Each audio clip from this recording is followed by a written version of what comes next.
Hello दोस्तों, आज हम बनाएंगे आलू कतली। तो आलू कतली बनाने के लिए हम शुरू करते हैं। हमने 3 बड़े साइज़ के आलू लिए थे, उसके ऊपर के हमने स्किन उतारी है और इसे हमने ना ज़्यादा पतला ना ज़्यादा मोटा हमने इसे कट लगाना है। इसे हमने मीडियम साइज़ के कट लगाने हैं। इसे हमने कट लगा के हमने इसे पानी में ऐड करना है। 1 टीस्पून हम इसमें नमक ऐड करके इसे हमने अच्छे से मिक्स करना है। नमक हमारा अच्छे से घुल जाने के बाद में हम इसे साइड में रखेंगे। हमने 3 टेबलस्पून भर के दही लेनी है। 1 टीस्पून हम इसमें ज़ीरा ऐड करेंगे, ज़ीरा पाउडर। 1 टीस्पून धनिया पाउडर ऐड करेंगे। कश्मीरी रेड चिली पाउडर 1 और आधा टीस्पून। अगर आपको स्पाइसी पसंद है तो आप चिली आपके हिसाब से ऐड कर सकते हैं। अब इन सारे इंग्रेडिएंट्स को हम अच्छे से मिक्स करेंगे। ये अच्छे से मिक्स हो चुके हैं। अब हम इसे साइड में रखेंगे। एक कढ़ाई में हमने सरसों का ऑयल ऐड करना है, 3 से 4 टेबलस्पून। सरसों का ऑयल बहुत ही अच्छा टेस्ट देता है आलू कतली को। अगर आपके पास में मस्टर्ड ऑयल नहीं है तो आप जो भी ऑयल इस्तेमाल कर सकते हैं उसे आप ऐड कर सकते हैं। आलूओं को हम इसमें ऐड करेंगे। इसे हमने लो मीडियम फ्लेम पे गोल्डन ब्राउन होने तक आलूओं को हमने फ्राई करना है। आलू हमारे फ्राई हो चुके हैं। हम इसे डिश आउट करेंगे। आलू हमने डिश आउट कर लिए हैं। सेम पैन में हम ऐड करेंगे 1 टीस्पून ज़ीरा, थोड़ी सी हींग हम इसमें ऐड करेंगे।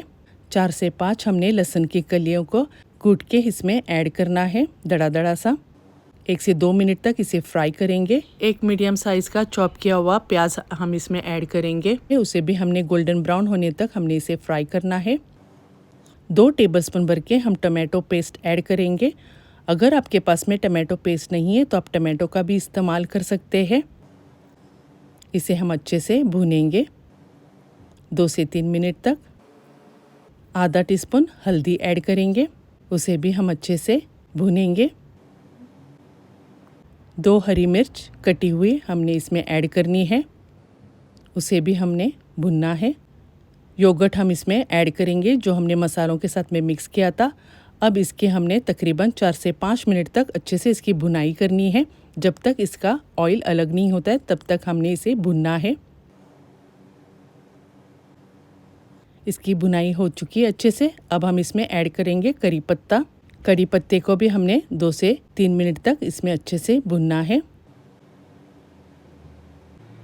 अब हम इसमें ऐड करेंगे सूखा हुआ कसूरी मेथी 1 टीस्पून। इसे भी हम 1 मिनट तक भुनेंगे। अब हम इसमें 2 कप भर के गर्म पानी ऐड करना है। आपने गर्म पानी का ही इस्तेमाल करना है। स्वादानुसार नमक ऐड करेंगे।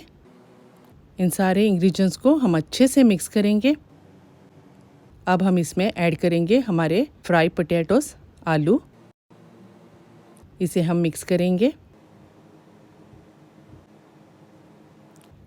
1 टीस्पून भर के चाट मसाला हम इसमें ऐड करेंगे। अगर आपके पास में चाट मसाला नहीं है तो आप आमचूर पाउडर का भी इस्तेमाल कर सकते हैं। 2 हरी मिर्च हम इसमें डालेंगे। कवर लीड बंद करके 5 से 6 मिनट तक हम इसे कुक करेंगे। हरी मिर्चों को हमने कट नहीं लगाया था, उसे बस हमने एक खुशबू के लिए, अच्छा टेस्ट आने के लिए हमने इसमें ऐड किया था।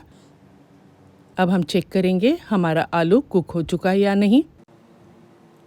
हमारा आलू अच्छे से कुक हो चुका है। अब हम इसमें ऐड करेंगे कटा हुआ हरा धनिया। ये हमारी सब्ज़ी रेडी हो चुकी है। Well guys, thanks for watching. अगर आपने मेरा चैनल सब्सक्राइब नहीं किया तो प्लीज़ सब्सक्राइब, लाइक और शेयर कीजिए अपने दोस्त और फैमिली के साथ में। Thanks guys for watching.